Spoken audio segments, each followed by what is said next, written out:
પશ્ચિમ બંગાળના દક્ષિણ 24 પરગણા જિલ્લાના પાથર પ્રતિમા વિસ્તારમાં સોમવારે રાત્રે ગેસ સિલિન્ડર વિસ્ફોટમાં 7 લોકોના મોત થયા હતા. મૃતકોમાં 4 બાળકો અને 2 મહિલાઓનો સમાવેશ થાય છે, જ્યારે એક ઇજાગ્રસ્ત મહિલાને સારવાર અર્થે હોસ્પિટલમાં દાખલ કરવામાં આવી છે. સુંદરબન જિલ્લાના એસપી કોટેશ્વર રાવના જણાવ્યા અનુસાર અકસ્માત રાત્રે 9 વાગ્યે પાથર પ્રતિમા બ્લોકના ઢોલાઘાટ ગામમાં થયો હતો.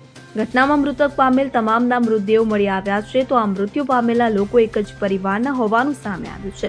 શરૂઆતની તપાસમાં પોલીસે ખબર પડી કે 2 ગેસ સિલિન્ડરમાં બ્લાસ્ટ થયો હતો. આના કારણે ઘરમાં રાખેલા ફટાકડા પણ બળી ગયા હતા, જેના કારણે આગ વધુ ઝડપથી ફેલાઈ ગઈ હતી, જેને લઈ ઘટનામાં 7 લોકોના મોત થયા હતા. આગની માહિતી મળતા જ ફાયર બ્રિગેડ અને પોલીસની ટીમ ઘટના સ્થળે પહોંચી હતી. સ્થાનિક વહીવટીતંત્રની મદદથી રાહત અને બચાવ કામગીરી શરૂ કરવામાં આવી. હવે પરિસ્થિતિ નિયંત્રણમાં છે. આગ પર કાબુ મેળવી લેવામાં આવ્યો છે. બચાવ કામગીરી પૂર્ણ થઈ ગઈ છે, તો હાલમાં વિસ્તારને કોર્ડન કરી દેવામાં આવ્યો છે. ત્યારે પોલીસ દ્વારા ઘરમાં ફટાકડા બનાવવાનો કોઈ ગેરકાયદેસર ધંધો ચાલી રહ્યો હતો કે કેમ તેની વધુ તપાસ કરવામાં આવી રહી છે.